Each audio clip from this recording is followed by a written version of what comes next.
సెక్రటరీగా పనిచేస్తున్నాను.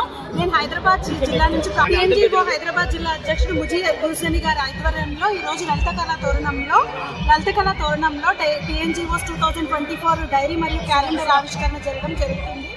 ప్రధాన ఉద్దేశంగా ఉద్యోగులకి CPS అబాలిష్మెంట్ గురించి, అంతేకాకుండా 3177 అమలు గురించి, ఇంకా ఉద్యోగులకి పొందవలసిన లాభాల గురించి, అలాగే TNGO సంఘం మళ్ళీ కొత్తగా రూపొందించాల్సిన గురించి అద్దంకి దయాకర్ గారు, కోదండరామ్ గారు, సీతక్క గారు, పొన్నం ప్రభాకర్ గారు పెద్దన్న పాత్ర వహించి ఉద్యోగులకు హామీ ఇచ్చారు.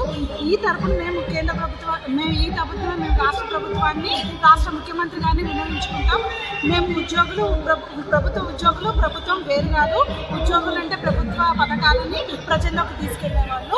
మా ముజీబన్న ఎప్పుడు కూడా ఎన్నో సంవత్సరాలుగా ఇట్లాగే ఎంతో పెద్ద ఎత్తున ఉద్యోగస్తులంతా నియమం చేసి క్యాలెండర్ చేస్తున్నారు. దీనికి జగదీష్ అన్న గారు కేంద్ర సంఘంలో నాయకత్వం వహిస్తున్నారు.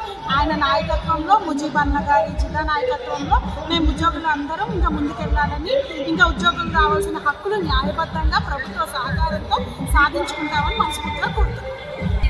సంగారెడ్డి జిల్లా నుంచి వచ్చాను. నేను కేంద్ర సంఘంలో ఉమెన్ సెక్రటరీగా పనిచేస్తున్నాను. సంగారెడ్డి జిల్లా నుంచి వచ్చాను. ఈరోజు ఇక్కడ డైరీ ఇంకా క్యాలెండర్ ప్రోగ్రామ్ 2024 ఆవిష్కరణ జరిగింది. ఇక్కడ డైరీ రిలీజ్ చాలా సంతోషకరము.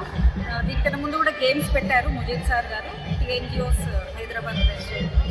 ఆ గేమ్స్లో విన్ అయిన వాళ్ళు కూడా అందరికీ అప్రిసియేషన్ అవార్డ్స్ కూడా ఇవ్వడం జరిగింది. ఇంకా ఉద్యోగుల సమస్యలు ఉన్న దానిపైన మా sir PNGOs central union general secretary గారు జగదీష్ సార్ కూడా మన గౌరవనీయులు పొన్నం ప్రభాకర్ సార్ మినిస్టర్ గారు వారి ముందు, మరి గౌరవనీయులు శ్రీమతి సీతక్క గారు, ఇంకా దయాకర్ సార్, కోదండరామ్ సార్ వాళ్ళ ముందు ప్రస్తావన చేయడం జరిగింది. ఎంప్లాయీస్ ఇష్యూస్, 3170 టీచర్స్ బదిలీలు, TRC, ఇంకా వివిధ విషయాల మీద వారి ముందు ప్రస్తావన చేయడం జరిగింది. గవర్నమెంట్ నుండి ఎంప్లాయీస్కి పూర్తి సపోర్ట్ ఉంటుందని మినిస్టర్ గారు చెప్పడం జరిగింది. చాలా సంతోషకరమైన విషయము. ముజీబ్ సార్ ఇంత పెద్ద ప్రోగ్రామ్ అరేంజ్ చేసి గ్రాండ్ సక్సెస్ చేసినందుకు చాలా సంతోషం ఉంది. మీడియా మిత్రులందరికీ